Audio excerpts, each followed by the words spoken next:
Comme sur une majeure partie des terrains de sport européens ce week-end, la soirée commence par une minute de silence en mémoire aux victimes de tremblements de terre au Japon. Les Chalandais restent d'ailleurs silencieux une fois le coup d'envoi de la confrontation donné, puisqu'ils se voient infliger un cuisant 9-0 en 2 minutes, puis mener de 13 points à la 5e minute.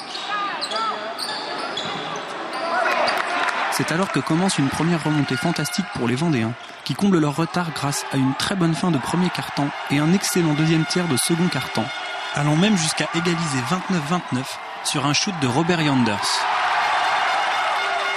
Mais avec un trop faible rendement au tir, seulement 43% d'adresse sur l'ensemble du match, les Vendéens se voient à nouveau distancés par les Stéphanois qui rejoignent les vestiaires avec un avance de 8 points sur le score de 35-43. Eh bien ce match, je le pense meilleur que samedi dernier parce qu'ils sont plus combatifs, ils s'accrochent davantage et ils en veulent davantage. Et quand ils défendent et lorsqu'ils s'expriment bien très vite, là ils gagnent. Mais ils auront encore du mal. De toute façon, l'équipe n'est pas au complet. Alors, et puis il y a des blessés, donc c'est difficile. Face à une équipe de tête de championnat, faut pas. Mais ils font quand même tout ce qu'ils peuvent, je pense.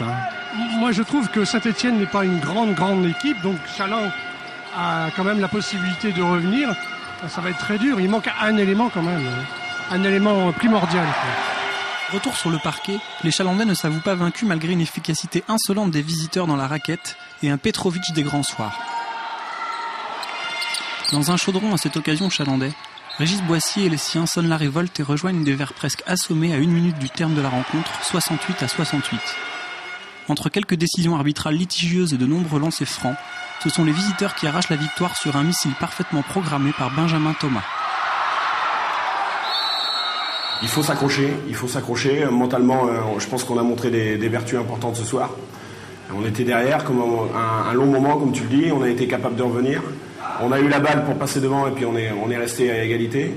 Donc il faut que ce match-là, c'est clair que c'est une défaite. C'est clair qu'elle va faire mal un petit peu à la tête, mais il faut qu'on arrive à se relever de ça. Et je pense que mentalement, on est capable. On a montré des choses intéressantes ce soir. Donc, les playoffs sont toujours d'actualité. Le championnat est très très serré. Je pense qu'il y a encore des surprises ce soir au niveau des résultats. Donc il faut s'accrocher, il faut y croire. Et puis rien regretter et tout donner jusqu'à la fin de saison.